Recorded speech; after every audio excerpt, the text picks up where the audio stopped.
নিকুঞ্জ education চেনেলটোলৈ আপোনালোক সকলোলৈ স্বাগতম জনাইছোঁ।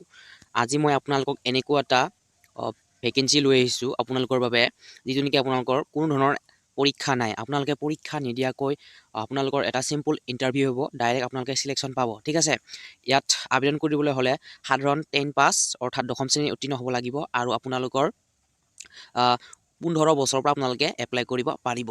ঠিক আছে, 15 বছৰৰ পৰা আপোনালোকে মিনিমাম হৈছে 15 বছৰ। ঠিক আছে, এই ভিডিঅ'টিত মই এজ লিমিট, এডুকেশ্যন কোৱালিফিকেশ্যন, ইয়াত কোনসকলে এপ্লাই কৰিব পাৰিব আৰু কেতিয়াৰ পৰা এপ্লাই হৈ আছে আৰু ইয়াৰ লাষ্ট ডেট কেতিয়া, গোটেইখিনি মই আপোনালোকক এই ভিডিঅ'টোৰ দ্বাৰা জনাই দিম আৰু কেনেকৈ আপোনালোকে এপ্লাই কৰিব পাৰিব। ঠিক আছে, সম্পূৰ্ণ মই জনাই দিম, আপোনালোকে ভিডিঅ'টো সম্পূৰ্ণকৈ চাওক।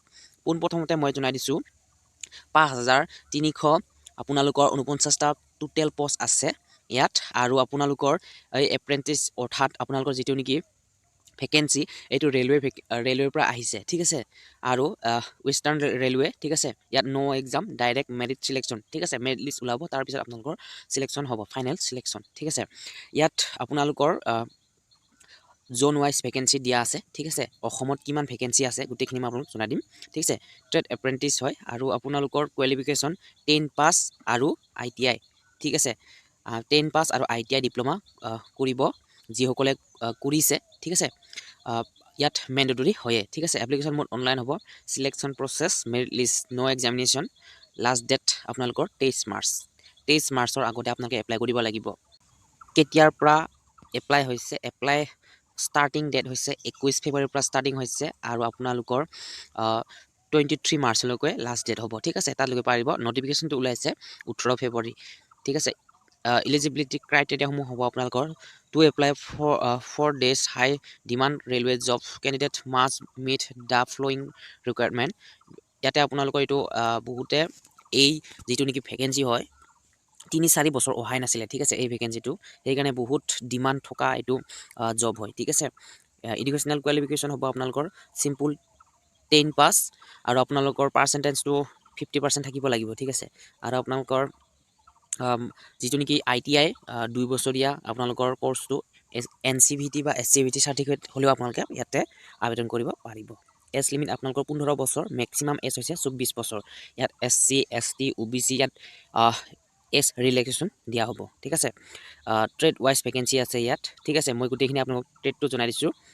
যিসকলে ITI 2 বছৰ ডিপ্ল'মা কৰিছে তেওঁলোকেহে ইয়াত আবেদন কৰিব পাৰিব। ঠিক আছে, ফিটাৰ কাৰণে 1,850টা, ইলেক্ট্ৰিচিয়ানৰ কাৰণে 1,240টা, মেকানিক ডিজেলৰ কাৰণে 480টা, ৱেল্ডাৰ গেছ এণ্ড ইলেক্ট্ৰনিক্সৰ কাৰণে 415টা, কাৰ্পেণ্টাৰ বাবে 221টা, পেইণ্টাৰ জেনেৰেলৰ কাৰণে আপোনালোকৰ 215টা, ইলেক্ট্ৰনিক মেকানিকৰ কাৰণে 185টা, মেকানিষ্টৰ কাৰণে 130, আপোনালোকৰ যিটো নেকি ৰিফ্ৰিজাৰেটৰ এণ্ড AC মেকানিকৰ কাৰণে 145টা, PASSA অৰ্থাৎ কোপা 258, আৰু আপোনালোকৰ আদাৰ্ছ ৱায়াৰমেন এণ্ড প্লাম্বাৰৰ কাৰণে 210টা।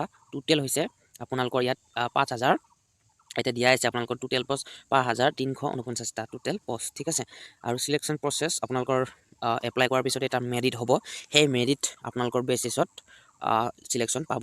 আৰু আপোনালোকৰ যিটো নেকি ITI চাৰ্টিফিকেট হয়, NCVT SCVT হওক, আপোনালোকৰ মিনিমাম 50% মাৰ্ক বা পাৰ্চেণ্টেজ থাকিব লাগিব, তেতিয়া আপোনালোকে পাৰিব।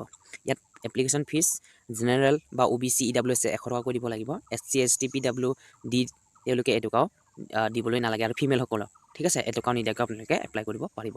কেনেকৈ এপ্লাই কৰিব, আপোনালোকে যিটো নেকি এই ভিডিঅ'ৰ ডিছক্ৰিপশ্যনত দিয়া আছে এপ্লাই লিংকটো আপোনালোকে গৈ ক্লিক কৰি পোনপ্ৰথমতে ৰেজিষ্টাৰ কৰি ল'ব, তাৰপিছত আপোনালোকৰ IDটো পাব, তাৰপিছত আপোনালোকে লগ ইন কৰি এপ্লাই কৰিব পাৰিব। ঠিক আছে, আৰু আপোনালোকৰ যদি কিবা সুধিব লগা আছে এপ্লাই ৰিলেটেড বা এই ৰেলৱে জব ৰিলেটেড, তেন্তে আপোনালোকে কমেণ্ট ছেকশ্যনত সুধিব পাৰে। ঠিক আছে, পুনৰবাৰ জনাই দিছোঁ মই আপোনালোকক, ইয়াত টোটেল ভেকেঞ্চি আছে 5,300 আপোনালোকৰ 49টা, আৰু ইয়াত 10+ ITI আপোনালোকৰ ডিপ্ল'মা থাকিব লাগিব, আৰু ক্লাছ 10ত আপোনালোকৰ মিনিমাম 50% থাকিব লাগিব পাৰ্চেণ্টেজটো। ঠিক আছে, আৰু ITI ৰ কাৰণেও আপোনালোকৰ 50% থাকিব লাগে, তেওঁলোকেহে পাৰিব।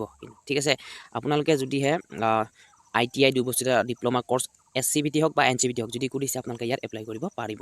ঠিক আছে, আৰু আপোনালোকক মই জনাই দিছোঁ যে আপোনালোকৰ ইয়াত এইটো হৈছে ফাৰ্ষ্ট। ঠিক আছে, বহুতো এইটো ফাৰ্ষ্ট হয়। ঠিক আছে, বহুত ফাৰ্ষ্ট আপোনালোকৰ ইয়াত এপ্লাইৰ আপোনালোকৰ এমাহৰ পিছতে মেৰিট ওলাব, আপোনালোকৰ এটা সাধাৰণ এটা ভাইভা হ'ব, ভাইভাৰ জৰিয়তে আপোনালোকৰ লাষ্ট চিলেকশ্যন হ'ব। ঠিক আছে, চিলেকশ্যন হৈ যাব ঠিক আছে যিসকলৰ মেৰিটত নাম আহে তেওঁলোকেহে কিন্তু ভাইভা দিবলৈ পাৰিব ঠিক আছে এতিয়া মই আপোনালোকক জনাই দিছোঁ যে আপোনালোকে যদি ফিটাৰ কৰিছে বা ইলেক্ট্ৰিচিয়ান কৰিছে বা আপোনালোকে মেকানিক ডিজেলৰ কৰিছে বা কোপা কৰিছে ঠিক আছে বা আপোনালোকে ইলেক্ট্ৰিচিয়ান কৰিছে তেন্তে আপোনালোকৰ এইটো হাই পেয়িং জব ঠিক আছে অৰ্থাৎ বহুত বেছি চেলেৰি পোৱা যায় এই জবটোত আৰু এই জবটো এটাই তেওঁলোকৰ এটাই উদ্দেশ্য যিসকল কেণ্ডিডেটে ITI ডিপ্ল'মা কৰিছে ঠিক আছে তেওঁলোকে কিন্তু বহুত এক্সাম দিয়ে কিন্তু তেওঁলোকে কিছুমান যিটো নেকি ডিপ্ল'মা নাই তেওঁলোকৰ